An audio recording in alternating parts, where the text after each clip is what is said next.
भाजपा का संकल्प पत्र विमोचन के दौरान पूर्व मंत्री नरोत्तम मिश्रा ने कांग्रेस पर बड़ा हमला बोला। उन्होंने कांग्रेस के घोषणा पत्र को निशाने पर लेते हुए कहा कि कांग्रेस के घोषणा पत्र में रोम नजर आएगा, भाजपा के घोषणा पत्र में राम नजर आएगा।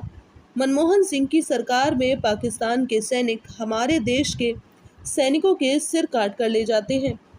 कांग्रेस के राज में लाल चौक पर तिरंगा नहीं फहरा पाते थे, आज चांद पर तिरंगा फहराया गया है। एक भी विपक्षी दल सरकार बनाने के लिए नहीं लड़ रहा, सरकार कैसे बनाएंगे यही नहीं पता है इनको।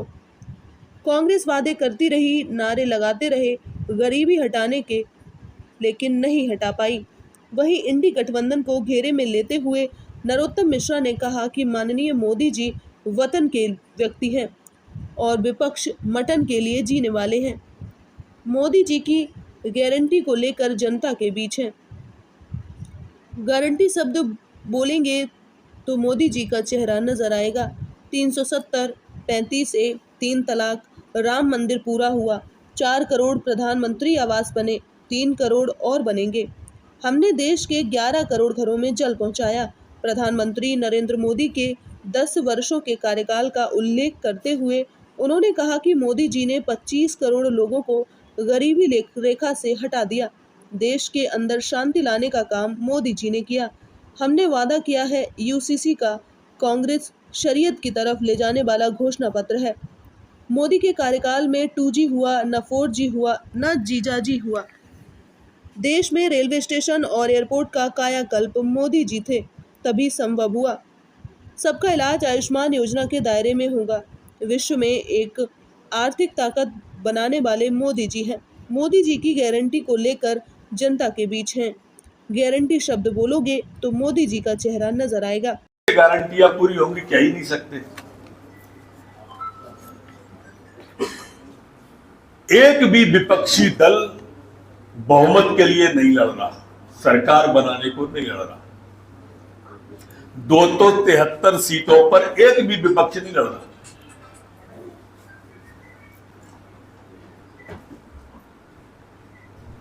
बहुमत मिलेगा ही नहीं, अब मिलेगा तो पता नहीं है, सरकार बनेगी पता नहीं है, प्रधानमंत्री कौन बनेगा पता नहीं है, गठबंधन वाले सुनेंगे कि नहीं पता नहीं है, चुनाव के बाद गठबंधन टिकेगा या नहीं टिकेगा पता नहीं है। लेकिन गारंटियां लेके लगातार आते जा रहे हैं जनता के सामने। सरकार कैसे बनाएंगे यही तय नहीं है इनका। और इधर मोदी जी ने जो कहा, आप सबके ध्यान में, फिर भी मैं दोहराता हूं एक सांस में। 370 हमारे घोषणा पत्र में था, पूरा हुआ। 35A था, पूरा हुआ। CAA था, पूरा हुआ। ट्रिपल तलाक था, पूरा हुआ। भगवान श्री राम का भव्य मंदिर बनाएंगे, भव्य मंदिर आप देख लो, पूरा हुआ। 4 करोड़ लोगों को प्रधानमंत्री आवास देने का कहा और करके दिखा दिया। और 3 करोड़ आने वाले कल में हम देने वाले हैं, ये सिद्ध हो गया। लोगों को विश्वास दिया कि 3 करोड़ और बनने वाले हैं। कोई गरीब बिना घर के न रहे, ये विचार भारतीय जनता पार्टी का, प्रधानमंत्री मोदी जी की गारंटी है। हमने प्रदेश के अंदर 11 करोड़ परिवारों में, ग्रामीण में नल से जल पहुंचाया। 12 करोड़ शौचालय इस प्रदेश के अंदर माननीय मोदी जी ने बनाए और लज्जा के वातावरण से मातृशक्ति को दूर किया। 1 करोड़ महिलाओं को लखपति बनाया और 3 करोड़ महिलाओं को लखपति बना देंगे, ये संकल्प लिया। 10 करोड़ बहनों को उज्ज्वला योजना पूरे देश के अंदर पहुंचाई, ये मोदी जी की गारंटी है। और अब पाइप से गैस पहुंचाने का संकल्प, गारंटी माननीय मोदी जी ने दे दी। ये सस्ती गैस के लिए एक मोदी जी का सफल कदम। कांग्रेस वादे करती रही, नारे लगाती रही गरीबी हटाने के, कभी गरीबी नहीं हटा पाई। इनके नारों में गरीब हटते चले गए, गरीबी नहीं हटी। मोदी जी ने 25 करोड़ लोगों को गरीबी रेखा से निकालकर देश के सामने उदाहरण प्रस्तुत कर दिया और वादा कर दिया कि आने वाले कल में इससे अधिक लोगों को गरीबी से बाहर निकाल देंगे। मोदी जी ने विश्व के अंदर भारत को 5वीं आर्थिक बड़ी ताकत बना के विश्व का ध्यान आकर्षित कर दिया और गारंटी दे दी कि अगले 5 साल में विश्व की तीसरी बड़ी ताकत अगर कोई बनेगा तो मोदी जी की सरकार बनेगी और भारत विश्व की तीसरी बड़ी ताकत मोदी जी बना के देंगे। ये काम मोदी जी ने करके आम लोगों के और आप सबके सामने रख दिया। एक इतिहास को रचने का काम, देश के अंदर शांति लाने का काम अगर किसी ने किया, आप सबको मालूम होगा मोदी जी के आने के पहले का भारत और आज का भारत पलटा किया माननीय मोदी जी ने। मोदी जी के आने के पहले मनमोहन सिंह जी की सरकार थी, पाकिस्तान के आतंकवादी सैनिक आते थे, हमारे सैनिकों के सर काट के ले जाते थे। लेकिन मोदी जी के आने के बाद में दुश्मन की आंखों में आंखें डाल के बात करने वाला प्रधानमंत्री देश को मिला। मोदी जी के आने के बाद में उधर से गोली भी आई तो इधर से गोला गया है, आतंकवादियों पर गोला। माननीय मोदी जी है जिन्होंने मनमोहन सिंह की सरकार में हम कश्मीर में लाल चौक पे तिरंगा नहीं फहरा पाते थे। भारत और आज का भारत पलटा किया माननीय मोदी जी ने। मोदी जी के आने के पहले मनमोहन सिंह जी की सरकार थी, पाकिस्तान के आतंकवादी सैनिक आते थे, हमारे सैनिकों के सर काट के ले जाते थे। लेकिन मोदी जी के आने के बाद में दुश्मन की आंखों में आंखें डाल के बात करने वाला प्रधानमंत्री देश को मिला। मोदी जी के आने के बाद में उधर से गोली भी आई तो इधर से गोला गया है, आतंकवादियों पर गोला। माननीय मोदी जी है जिन्होंने मनमोहन सिंह की सरकार में हम कश्मीर में लाल चौक पे तिरंगा नहीं फहरा पाते थे। मोदी जी के आने के बाद में कश्मीर की तो बात चली क्या है, चांद पे तिरंगा फहरा दिया भारत ने। ये तिरंगे की उपलब्धि है। रूस और यूक्रेन के युद्ध में आपने तिरंगे की शान देखी होगी, भारत का मान देखा होगा, देश का सम्मान देखा होगा। जब बस पे लगा के हमारे बच्चों को लेके बसें आई तो दोनों सेनाओं की हिम्मत नहीं पड़ी कि वो उनको रोक दें, हमारे बच्चों को रोक ले या गोली चला दें। ये तिरंगे का मान, ये भारत का मान, ये भारत का सम्मान अगर किसी ने बढ़ाया तो माननीय मोदी जी ने बढ़ाया। आज हमने वादा किया है यूसीसी का, माननीय मोदी जी ने गारंटी दी है यूसीसी की। और आप भाई कांग्रेस की गारंटी देखोगे तो शरीयत की तरफ जाती हुई दिख रही होगी कांग्रेस की गारंटी। ये वापस 370 कश्मीर में लगाना चाहने वाली कांग्रेस है। हम शांति समृद्धि लाने वाली पार्टी वाले लोग हैं, ये शरीयत की तरफ ले जाने वाली कांग्रेस पार्टी है। आप कांग्रेस पार्टी का घोषणा पत्र देखेंगे तो इसमें आपको मुस्लिम लीग की झलक दिखाई देगी और भारतीय जनता पार्टी का घोषणा पत्र देखोगे तो इसमें आपको राष्ट्रवाद की झलक दिखाई देगी। ये ईडी गठबंधन के आधे लोग जेल में हैं, आधे लोग वेल पे हैं, बाकी भ्रष्टाचार के खेल में। मोदी जी के कार्यकाल में पूरे में ना कोई 2G हुआ, ना 3G हुआ, ना 4G हुआ, ना जीजाजी हुआ।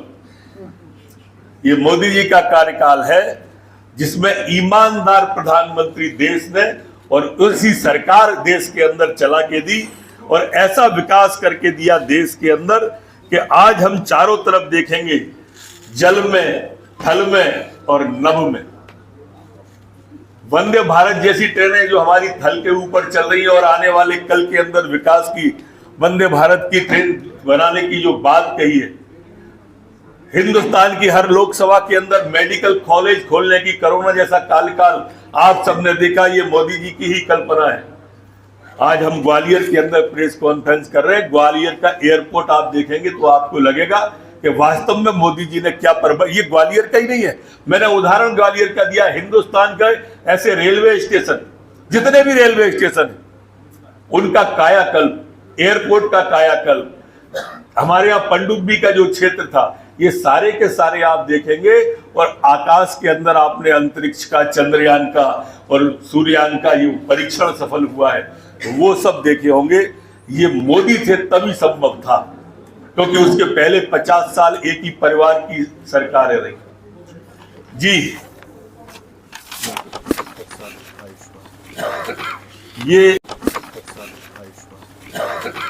ये हमारे बुजुर्ग जो है और हमारे बुजुर्गों को जिम्मेदारी जो मोदी जी ने ली है। अब गरीब है, अमीर है, छोटा है, बड़ा है, अगड़ा है, पिछड़ा है, सारे भेद समाप्त। जो बुजुर्ग 70 साल का होगा सब आयुष्मान कार्ड के दायरे में होंगे और सबका इलाज माननीय मोदी जी, भारतीय जनता पार्टी की सरकार एकदम फ्री करा के आपको देगी। मित्रों, जो काम आज मोदी जी ने किया है देश के अंदर और जो काम कल करने वाले हैं मोदी जी, विश्व की तीसरी आर्थिक ताकत बनाने वाली, इसमें सब में मीडिया के बंधुओं का भी एक सहयोग है, वो चाहिए। आपने ईडी गठबंधन का एक और देखा होगा, उन्होंने ईडी गठबंधन के जो माकपा है, मार्क्सवादी कम्युनिस्ट पार्टी, उसने गठबंधन में परमाणु जो बम है उसमें देश की सुरक्षा पर ही एक प्रश्न चिन्ह लगा दिया। परमाणु बम के समझौते की बात में उसको हटाने की बात जिस तरह से उसने की है, वास्तव में ये देश के लिए घातक है। जब पाकिस्तान हमारे पड़ोसी देश पर परमाणु बम है और ये कर रहे हैं, इससे आप इनकी तुष्टीकरण की राजनीति को समझिए। जिस तरह की राजनीति ये विपक्ष कर रहा है तुष्टीकरण की, ये निंदनीय है और ये किस दिशा में ले जाना चाहती है तुष्टीकरण की राजनीति। मैंने इसलिए शरीयत का भी हवाला दिया, इसलिए उसकी झलक भी दिखाई मैंने कि मुस्लिम लीग के घोषणा पत्र की कॉपीराइट और झलक जैसी दिखती है, इसलिए तुष्टीकरण की बात कर रहे हैं। ये लोग सनातन पर सवाल उठा रहे हैं, ये लोग गाय पर सवाल उठा रहे हैं, ये लोग सनातन को डेंगू कह रहे हैं। ये निंदनीय कृत्य है मेरे मित्रों। ये लगातार एक के बाद एक प्रहार जो करती है कांग्रेस पार्टी हिंदू और हिंदुत्व पे तो सवाल उठाती है। उनके नेता राहुल गांधी टुकड़े टुकड़े गैंग से तो मिलने जेएनयू में सबसे पहले जाते हैं, लेकिन उनके नेता राहुल गांधी कभी दूसरे धर्म और मजहब पर एक बात नहीं कह सकते। ये विचारणीय प्रश्न है। कुछ और रहा है जी? कोई सवाल? कितने और बुला रहे हैं ग्वालियर में? थोड़ा सा आप तो देखते चलिए, भगदड़ का माहौल है। और 4 लाख का लक्ष्य है। 4 लाख का लक्ष्य पूरा हो चुका है। सर, आज कमलनाथ जी के बंगले पर कार्रवाई की गई है पुलिस के लोग, उसको लेकर क्या कहेंगे? वो तो कह रहे हैं कि विपक्ष की कार्रवाई है। देखो, स्वाभाविक रूप से वो यही कहेंगे। अगर वो सही है तो क्या दिक्कत है? कोई भी जांच के लिए आए तो उसे दिखा दो, इसमें कहाँ दिक्कत आती है किसी को? क्यों दिक्कत आना चाहिए? वो चुनाव के समय में कार्रवाई, चुनाव नहीं हमेशा ही होती रहती कार्रवाई। भाई उनके ही नेता पर तो पैसे पकड़े गए थे ना, नोट पकड़े गए थे, इसलिए कार्रवाई होगी ना। अभी पकड़े गए, छिंदवाड़ा में ही पकड़े गए, उनके पार्टी के पदाधिकारी पे पकड़े गए। शराब पकड़ी गई है तो उनके पास पकड़ी गई। अब ये कमलनाथ जी की हार वहां पर स्पष्ट दिख रही है, इसलिए पैसा और शराब का खुलकर प्रयोग वो करना चाहते हैं। पैसे वाले पैसे की दम पर लोकतंत्र को खरीदना चाहते हैं, जनता के बल को खरीदना चाहते हैं। भारतीय जनता पार्टी ऐसा नहीं होने देगी। हमारा विश्वास लोकतंत्र में है, हम इमरजेंसी वाले लोग नहीं है। कोई भी सवाल कर सकता है। प्रवीण जी, आ रहा हूँ, आप पे आ रहा हूँ। प्रवीण जी एक तो रुकिए ना, प्रवीण जी पूछिए जल्दी। आदरणीय, अति आत्मविश्वास से चुनाव जीतने वाली बात पिछले दिनों काफी चर्चा में रही है, आपकी ओर से आया जी। क्या भाजपा को भी अभी वर्तमान में मोदी की गारंटी को लेकर आत्मविश्वास से परिपूर्ण, अति आत्मविश्वास से परिपूर्ण देखा जा सकता है क्या? अति आत्मविश्वास और अति आत्मविश्वास दोनों अलग अलग शब्द हैं। पूछ के जाना और बता के जाना जैसा है, इसलिए आप ये मान के चलिए हमें पूरा विश्वास है। हो गया ना भाई? पूरा विश्वास है, जनता को भी पूरा विश्वास। एक तो मेरा आग्रह कि प्रति प्रश्न नहीं, और जो प्रश्न हो जाए उसकी पुनरावृत्ति नहीं। पूछिए। आयुष्मान कार्ड की बात आप पूरे देश में कर रहे हैं, हर घर में आयुष्मान कार्ड बना रहे हैं। क्या आयुष्मान कार्ड पे जो इलाज कर रहे हैं हॉस्पिटल, उनके भुगतान परिपूर्ण हो चुके हैं? अभी तक तो सब हो चुके हैं जितने बिल आए थे। ठीक है, मैं जवाब सुना आपने।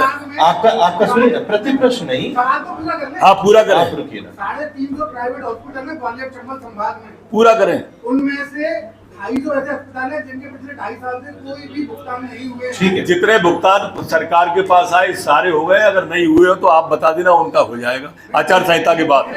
चलिए सर्वेश जी।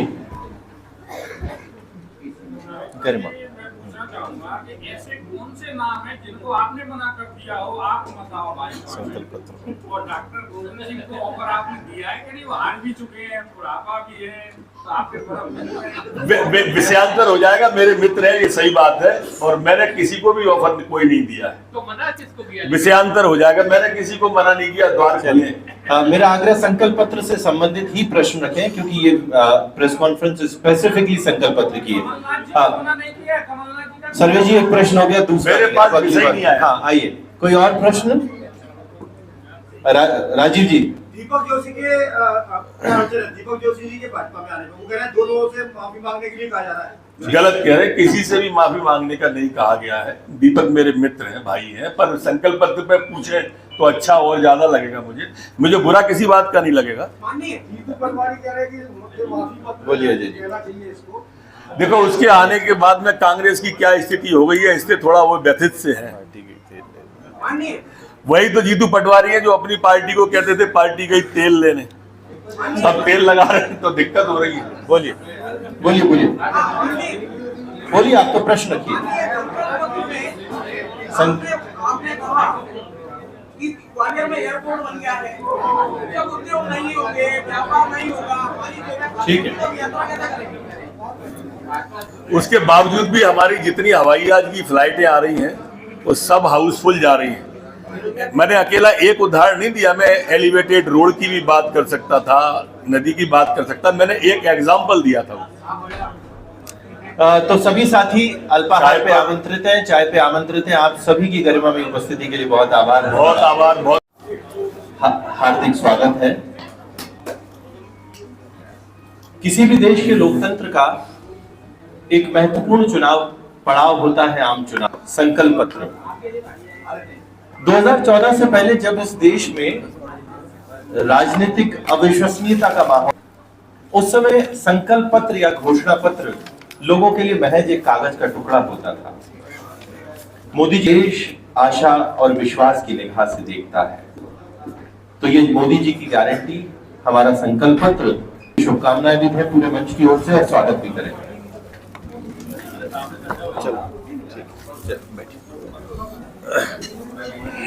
अभी दूसरे धर्म और मजहब पर एक बात नहीं कह सकते, ये विचारणीय प्रश्न है। कुछ और रहा है जी? कोई सवाल? एक जो बुजुर्गों को इलाज कराने वाली बात संकल्प पत्र में कही है, तो सरकारी अस्पताल में होगा कि निजी अस्पताल में? सरकारी में भी होगा और निजी में भी होगा। आयुष्मान कार्ड जहाँ जहाँ चलता है वहाँ सब जगह होगा, और मेरे ख्याल से लगभग सभी जगह चल रहा है। कितने और फूल आ रहे हैं ग्वालियर में? थोड़ा सा आप तो देखते चलिए, भगदड़ का माहौल।